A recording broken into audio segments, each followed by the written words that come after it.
नमस्कार। योग साधना में आप सबका स्वागत है। आज हम गठिया के उपचार के बारे में चर्चा करेंगे।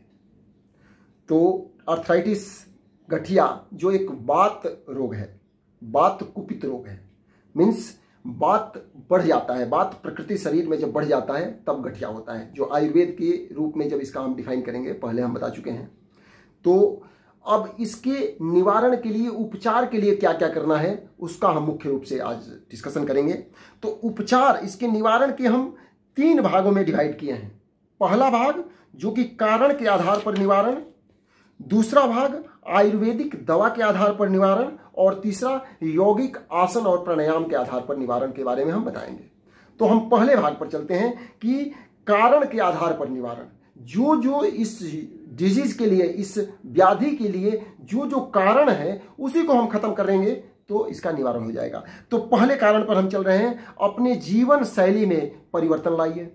सुबह जगना, सुबह जगते ही पानी का ज़्यादा सेवन करना, क्योंकि किडनी की जितने समस्याएं होते हैं वो पानी कम सेवन करने से ही होते हैं। और ज़्यादा सेवन करने का मतलब ये नहीं होता है कि आप 4 लीटर 5 लीटर एक ही बार पानी पी जाएं। थोड़ा थोड़ा करके पानी का सेवन हमेशा दिन भर करते रहिए। कम से कम 3 लीटर आप 24 घंटे में 3 लीटर कम से कम पानी सेवन कीजिए आप, तो किडनी की बीमारी होने का कम चांस रहते हैं। लेकिन फिर साथ साथ हम ये भी बोल रहे हैं कि आप सब कुछ कर रहे हैं, पानी भी पी रहे हैं, जीवन यापन भी सही है, खान पान भी सही दे रहे हैं, कर रहे हैं, लेकिन किसी कारणवश यदि इंग्लिश मेडिसिन ज़्यादा फाँक रहे हैं ना, पेन किलर, तो फिर किडनी का प्रॉब्लम हो सकता है। पैरासीटामोल ज़्यादा कर रहे हैं, किडनी का प्रॉब्लम हो सकता है। इसलिए इन सभी चीज़ों को इस प्रकार से आप संयोइए ताकि कोई भी समस्या आपके शरीर में न आने पाए।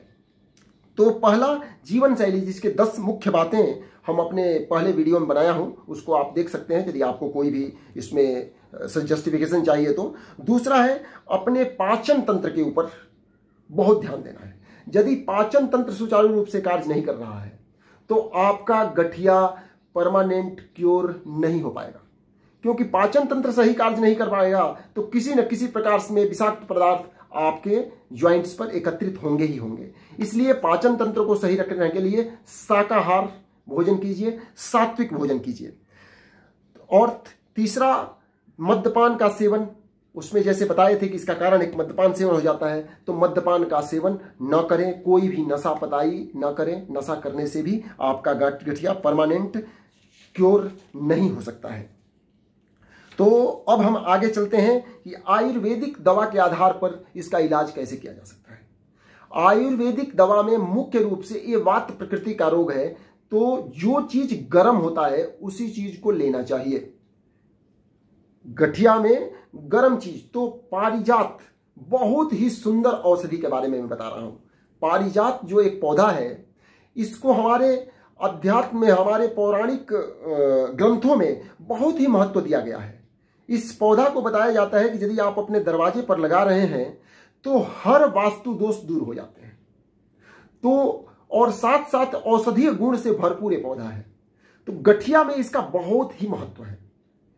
और एक गर्म है, इसलिए ये पहले ही बता रहा हूं, एक गर्म चीज है, गर्म तासीर का है, तो इसका ज्यादा सेवन न करें। मैं पहले ही इसके प्रिकॉशंस भी बता रहे हैं। 3-4 चीज बता रहा हूं। पहले आपका पारिजात, दूसरा गिलोय, तीसरा मेथी दाना, और चौथा अपने नाश्ता में कोई भी वेजिटेबल्स का रॉ मीन्स कच्चा चीज, जैसे लौकी का जूस या चुकंदर एंडोल का जूस आप ले सकते हैं। और एक चीज और है कि उनको बोल दो कि लौकी का जूस लो, तो पहले पूरा खाना खा लेंगे तब लौकी का जूस पी लेंगे, तो ये लाभ नहीं मिल पाएगा। लाभ लेने के लिए आपको खाली पेट और हल्का भोजन करें उसके बाद भी। ऐसा नहीं कि बहुत ज्यादा भोजन कर लेंगे हम तो दवा खाएं ठीक हो जाएगा, ऐसा नहीं होता है। आयुर्वेद में संयमित भोजन बहुत जरूरी है। तो हम चलते हैं पारिजात के ऊपर, इसका कैसे सेवन करेंगे। पारिजात के 4-5 पौधे आप ले लीजिए, 4-5 पत्ते ले लीजिए। उस 5 पत्ते को शाम को ही उसको पूरा ग्राइंड कर लीजिए, चटनी बना करके, और ग्लास में पूरा घोल दीजिए। 1 ग्लास पानी में, मीन्स उस पानी को गर्म कीजिए और इतना उबालिए ताकि पानी आधा बच जाए। और आधा पानी बचने के बाद आप 5 पत्ते का सेवन एक बार में भी कर सकते हैं यदि ज्यादा आपको समस्या है तो। अन्यथा यदि अभी नया गठिया अभी शुरू हो रहा है तो आधे कप, मीन्स जैसे वो 5 पत्ते का जो बनाया है ना, उसका 2 दिन उसको सेवन कर सकते हैं। बहुत ज्यादा गर्म होता है इसलिए बहुत ज्यादा सेवन न करें। तो उस पानी को उबाल करके और चटनी टाइप का ऐसा बनाइए कि उसमें पत्ते का ज्यादा बड़े कण न रह जाए। पानी को उबालिए, उबालते उबालते जब आधा बच गया तो उसको फिर किसी प्लास्टिक के बर्तन में मत रखिए। घर में प्लास्टिक का बर्तन जितना कम से कम हो उतना उपयोग कीजिए। प्लास्टिक के किसी भी बर्तन में इस पारिजात के यदि काढ़ा को भी रखेंगे तो वो धीरे धीरे खराब हो जाएगा 1 दिन 2 दिन में, इसलिए कभी भी प्लास्टिक का बर्तन उपयोग नहीं कीजिए। तो उसका काढ़ा बना करके किसी भी पात्र में, हो सके तो शीशा के ग्लास के पात्र में रखिए, अदरवाइज कोई भी धातु का बर्तन हो उसमें रख दीजिए और सुबह सुबह शीतल ठंडा ही उसको पी जाइए। उसको छानने की जरूरत नहीं है। यदि आपको कुछ ऐसे गला में प्रॉब्लम हो रहा है तो छान करके भी ले सकते हैं, लेकिन ऐसे पी जाइए। जो है पत्ते का कुछ भी आ रहा है तो ये बहुत ही फायदेमंद होता है, उसको चबा करके पी जाइए। गर्म मत पीजिए क्योंकि ऑलरेडी ये बहुत गर्म है। ये 5-7 दिन सेवन करने में ही प्रभाव आपको देने लगेगा। और दूसरा चीज, कैस्टर ऑयल, अरंडी का तेल आप जानते होंगे, उसको गर्म करके यदि मालिश करेंगे ना तो बहुत आराम मिलेगा। तीसरा हम बता रहे हैं, तीसरा चीज आप गिलोय का तासीर गर्म होता है, लेकिन साथ साथ ये त्रिदोष नाशक है। इसके उपयोग यदि अलग अलग रूप में करेंगे तो ये ठंडा तासीर का भी काम करता है। तो गिलोय का गर्म काढ़ा बना करके, उसको हम लिंक डिस्क्रिप्शन बॉक्स में दे देंगे। काढ़ा कैसे बनाएंगे वो ऑलरेडी हमारा वीडियो है, उसको हम डालेंगे डिस्क्रिप्शन में, आप देख सकते हैं कैसे काढ़ा बनाएंगे। तो गिलोय का काढ़ा बना करके और उसको गर्म ही गिलोय का काढ़ा आधा कप, 1 कप, मैक्सिमम 1 कप लीजिए। मीन्स इतना गिलोय का डंठल लेकर के 1 कप काढ़ा आप गिलोय का लीजिए। और ये नहीं कि सब कुछ एक साथ कीजिए, या तो आप पारिजात ही लीजिए अन्यथा वो गिलोय ही लीजिए, और उसके साथ पारिजात का लें या गिलोय का सेवन करें। साथ साथ में एक और आप कार्य कर सकते हैं, दोनों मत लीजिए, गिलोय और पारिजात दोनों नहीं, या तो पारिजात ही सेवन कीजिए नहीं तो गिलोय ही सेवन कीजिए। साथ में आप मेथी दाना को शाम को फुला कर रख दीजिए। उस मेथी दाना को सुबह, जो मेथी दाना जिस जल में आप उसको भिगोए थे उस जल को पी जाइए, केवल 1 चम्मच मेथी दाना, उस जल को पी जाइए और मेथी दाना को चबा चबा करके फिर ठंडा पानी 1-2 घूंट पी लीजिए खाली पेट। ये सभी कार्य खाली पेट होना चाहिए। ये बहुत ही, ये 2 चीज का कॉम्बिनेशन, या गिलोय और मेथी दाना या पारिजात और मेथी दाना, ये बहुत ही लाभकारी होता है गठिया में। और नाश्ता के रूप में आप लौकी का, कच्चा लौकी का, ये नहीं कि पूरे उसके छिलका को उतार दिए, थोड़ा सा पतला छिलका निकाल करके, और जूस का मतलब ये नहीं हुआ कि पूरा 1 गिलास 1.5 गिलास पी रहे हैं, नहीं, लगभग 2 कप हो, 2 कप से 3 कप, इससे ज्यादा नहीं। उसमें स्वाद के लिए थोड़ा सा नमक डाल लेंगे तो कोई बात नहीं है, बिना नमक डाले लें तो और भी फायदेमंद होगा। उसको सुबह सुबह वो लीजिए, और जब तक फिर दोबारा भूख न लग जाए, जब तक आपकी जठराग्नि पूरे प्रदीप्त न हो जाए, तब तक भोजन न करें। ये बहुत ही लाभकारी होता है।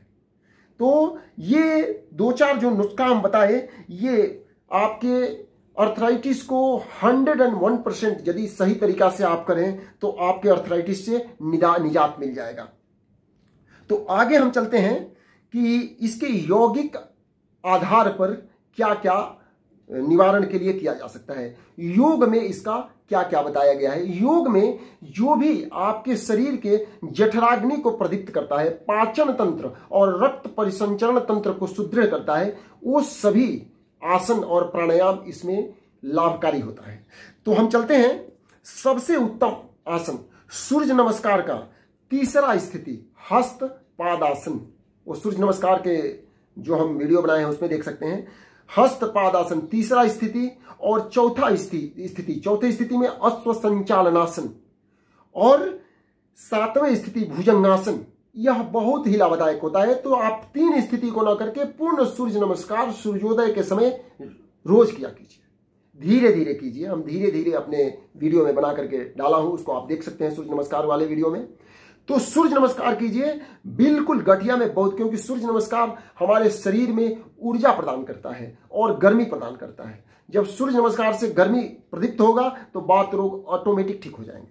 हमारे आयुर्वेद में और योग साधना में बिल्कुल उसके जड़ में जाकर के कार्य किया जाता है। तो आगे और कौन कौन आसन कर सकते हैं आप, वो पहले बता दिया। हस्तपादासन, अश्व संचालनासन, भुजंगासन, मंडूकासन आप कर सकते हैं, शशांकासन कर सकते हैं, और पश्चिमोत्तानासन कर सकते हैं। फिर से आसन का नाम बता रहा हूं, हस्तपादासन, अश्व संचालनासन, भुजंगासन, मंडूकासन, शशांकासन और पश्चिमोत्तानासन। अगले वीडियो में हम इस सभी आसनों को करके आपको बता देंगे। और प्राणायाम में क्या कर सकते हैं? प्राणायाम में कपालभाति, पहले आप कपालभाति कीजिए, ये शोधन क्रिया है। शरीर के शुद्धिकरण के लिए पहले कपालभाति कीजिए। कपालभाति, नाड़ी शोधन प्राणायाम, भस्त्रिका प्राणायाम, उद्गीत, ओम के ओम के उच्चारण के साथ, उद्गार के साथ चैंटिंग कीजिए, इसको उद्गीत प्राणायाम कहते हैं।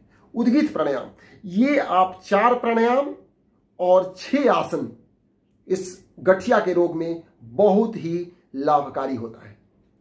तो इसी के साथ आज का विषय यहीं पर समाप्त करता हूं। आपको ये वीडियो कैसा लगा जरूर बताइएगा और चैनल को सब्सक्राइब कीजिएगा ताकि आपको आगे भी वीडियो मिलते रहे।